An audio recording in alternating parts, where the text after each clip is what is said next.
M Padmakumar മൂന്നാം ചരമവാർഷിക അനുസ്മരണ യോഗം നടത്തി.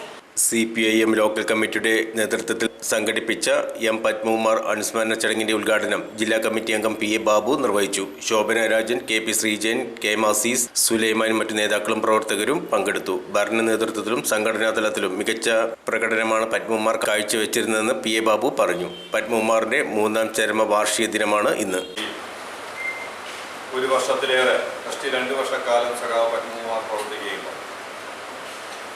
പിന്നീട് ജോലി തേടി അദ്ദേഹത്തിൻ്റെ സഹോദരിയുടെ കൂടെ 2-3 വർഷക്കാലം ബോംബെയിൽ ഉണ്ടായിരുന്നു. അതിനുശേഷം തിരിച്ചു വന്നുകൊണ്ടാണ് പിന്നീട് നമ്മുടെ സംഘടനാ രംഗത്ത് പൂർണ്ണസമയം നിന്നത്. ഇതിനിടയിൽ ചെറിയൊരു കാലയളവ് ദേശാഭിമാനി ദിനപത്രത്തിൻ്റെ സബ് എഡിറ്റർ എന്ന നിലയിലുള്ള ചുമതല ജോലി കിട്ടി. ആ ചുമതല നിർവഹിച്ചു കുറച്ചു കാലം. പിന്നീട് അതും ഉപേക്ഷിക്കപ്പെട്ടുകൊണ്ടാണ് പൂർണ്ണസമയം നമ്മുടെ സംഘടനാ രംഗത്ത് നിൽക്കുക എന്ന ചുമതല സഖാവ് നിർവഹിച്ചത്. DYFIയുടെ പഴയന്നൂർ മേഖലാ കമ്മിറ്റിയുടെ ഭാരവാഹി, ചേലക്കര ബ്ലോക്ക് കമ്മിറ്റിയുടെ പ്രസിഡന്റ്, തൃശ്ശൂർ ജില്ലാ കമ്മിറ്റിയുടെ സെക്രട്ടേറിയറ്റ് മെമ്പർ എന്ന നിലയിൽ യുവജന സംഘടനാ രംഗത്ത് ഒരു 10 കാലത്തിലധികം സഖാവ് പ്രവർത്തിച്ചിട്ടുണ്ട്. CPMനെ സംബന്ധിച്ചിടത്തോളം നമ്മുടെ പാർട്ടിയുടെ ലോക്കൽ കമ്മിറ്റി മെമ്പർ എന്ന നിലയിൽ കഴിഞ്ഞ 10-15 വർഷക്കാലത്തോളം, അതായത് കൃത്യമായി പറഞ്ഞാൽ 2001 പാർട്ടി സമ്മേളനത്തിലാണ് സഖാവ് എം പത്മകുമാറിനെ ലോക്കൽ കമ്മിറ്റിയിലേക്ക് തിരഞ്ഞെടുക്കുന്നത്. 2001 നവംബർ മാസം നടന്ന സമ്മേളനത്തിൽ വെച്ചാണ് ലോക്കൽ കമ്മിറ്റി അംഗമായ സഖാവ് പത്മകുമാറിനെ തിരഞ്ഞെടുക്കുന്നത്. പിന്നീട് ഏരിയ കമ്മിറ്റി അംഗമായും കുറച്ചു കാലം സഖാവ് പ്രവർത്തിച്ചു. അപ്പോൾ 2001 മുതൽ 2020 വരെയുള്ള കാലത്ത് ലോക്കൽ കമ്മിറ്റി അംഗവും ഏരിയ കമ്മിറ്റി അംഗവും എന്ന നിലയിലുള്ള പ്രവർത്തനവും സംഘടനാ രംഗത്ത് നിർവഹിച്ചു. പാർലമെന്ററി രംഗത്ത് ഇവരെല്ലാം പറഞ്ഞതുപോലെ തന്നെ 2005 തദ്ദേശ സ്വയംഭരണ തെരഞ്ഞെടുപ്പിൽ ബ്ലോക്ക് പഞ്ചായത്ത് സ്ഥാനാർത്ഥിയായി മത്സരിച്ച് വിജയിച്ചു.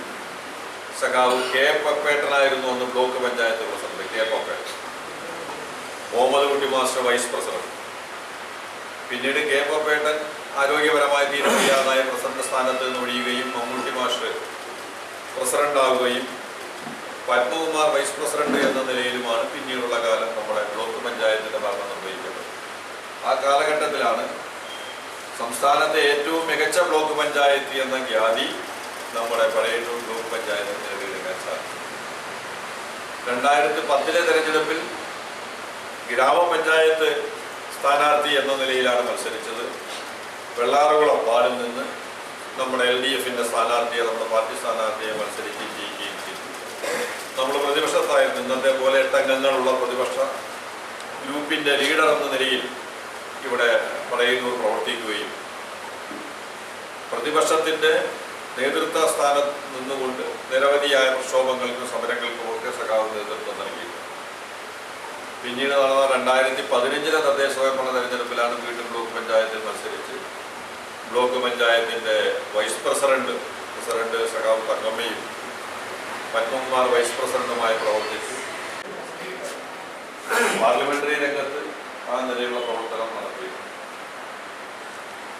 സഹകരണ രംഗത്ത് നമ്മുടെ പഴയന്നൂർ അടിസ്ഥാനമാക്കി നമ്മൾ 2-3 സഹകരണ സംഘങ്ങൾക്ക് ആ കാലഘട്ടത്തിൽ രൂപീകരിക്കുന്നതിന് വേണ്ടി നേതൃത്വം നൽകുന്നു. പ്രധാനമായിട്ടുള്ളതാണ് പഞ്ചായത്തിലെ പരസ്പര സഹായ സഹകരണ സംഘങ്ങൾ രൂപീകരിക്കാം എന്നതിൻ്റെ അടിസ്ഥാനത്തിലാണ് പഴയന്നൂര് പരസ്പര സഹായ സംഘം രൂപീകരിക്കാൻ പാർട്ടി തീരുമാനിക്കുകയും അതിൻ്റെ ചുമതല സഖാവ് പത്മനെ ഏൽപ്പിക്കുകയും സംഘത്തിന്റെ ആദ്യത്തെ പ്രസിഡന്റാണ്.